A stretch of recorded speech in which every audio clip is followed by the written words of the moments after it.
పులగం ఇది దేవుని నైవేద్యాల్లో ఎక్కువగా చేస్తూ ఉంటారండి. ఇది ఇమ్యూనిటీ బూస్టర్గా కూడా పనిచేస్తుంది.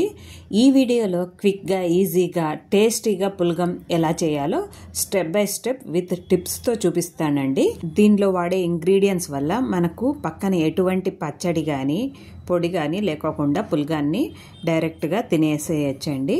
ఈ వింటర్ సీజన్లో దగ్గు జలుబు వస్తూ ఉంటాయి కదా, ఇదైతే బెస్ట్ హోమ్ రెమెడీగా కూడా పనిచేస్తుందండి. ఇప్పుడు ఎలా తయారు చేయాలో చూద్దాం.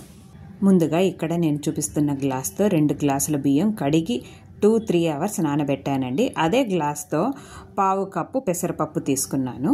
లో ఫ్లేమ్లో వీటిని వేయించుకొని చల్లారబెట్టుకోవాలి. ఇక్కడ పెసరపప్పు కలర్ చేంజ్ అయితే చాలండి, ఎక్కువగా వేయించాల్సిన అవసరం అయితే లేదు. తిరువాతకు కావాల్సినవి 4 వట్టిమిరపకాయలు, పచ్చికరివేపాకు, ఇంగువ, మిరియాల పొడి. మిరియాలు కచ్చా పచ్చిగా దంచుకోవచ్చు, లేదు పిల్లలు తిన్నారు అంటే పొడి చేసుకోవచ్చండి. పసుపు, జీలకర్ర. ముందుగా నేను ఇక్కడ కుక్కర్ గిన్నె యూజ్ చేస్తున్నా. కుక్కర్లో రైస్ పెట్టుకుంటాం కదా, గిన్నెలో పెట్టి ఆ గిన్నె తీసుకొని 3 లేదా 4 టేబుల్ స్పూన్ల నెయ్యి తీసుకొని వేడయ్యాక జీలకర్ర 2 స్పూన్లు వేసి గీలో కలిపాక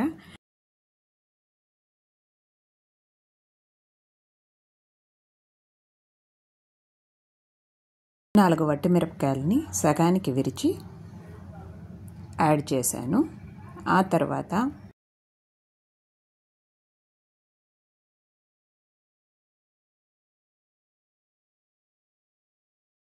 2 టేబుల్ స్పూన్ల మిరియాల పొడి. ఇక్కడ నేను చిన్న స్పూనే వాడుతున్నానండి.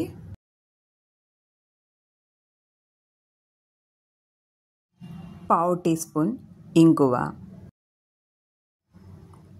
పచ్చికరివేపాకు వేసి బాగా కలిపాక 1 స్పూన్ పసుపు అయితే యాడ్ చేసి కలపాలండి. ఇదంతా బాగా వేగాక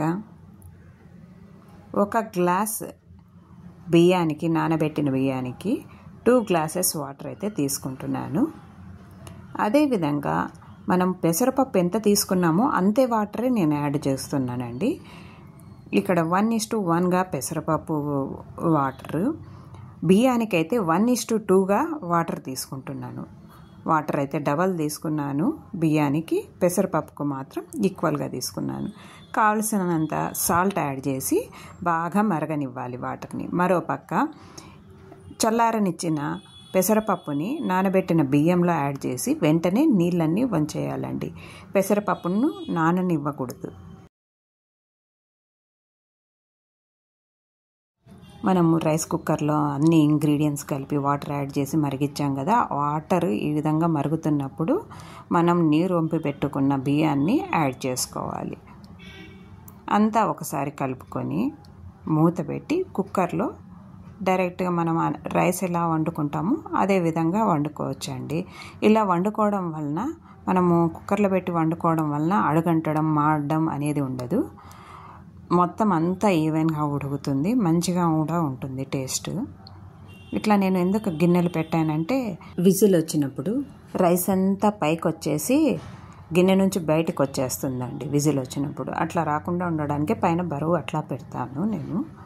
మళ్ళీ ఒకసారి అదంతా బాగా ఇంగ్రీడియంట్స్ అన్నీ పైకి వచ్చేసి ఉంటాయి ఉడికినాక. మనం అదంతా బాగా కలుపుకోవచ్చండి. పసుపు మాత్రం ఈవెన్గా వాటర్లో కలిసిపోతుంది కాబట్టి పులగంలో ఈవెన్గా వచ్చేస్తుంది. ఆ తిరువాత గింజలు ఏవైతే ఉన్నాయో ఆ ఒక్కటి పైన ఉంటాయి, వాటిని మనం ఆ విధంగా కలుపుకొని హాట్ బాక్స్లో పెట్టుకుంటే 1-2 అవర్స్ వరకు హాట్గా ఉంటుంది. చాలా బాగుంటుంది. ఉట్టిగా తినేసేయచ్చండి. మా పిల్లలు అయితే ఉట్టిగానే తింటారు. దగ్గు జలుబు వచ్చినప్పుడు మా పిల్లలకి ఇదే చేసి పెడతానండి నేను.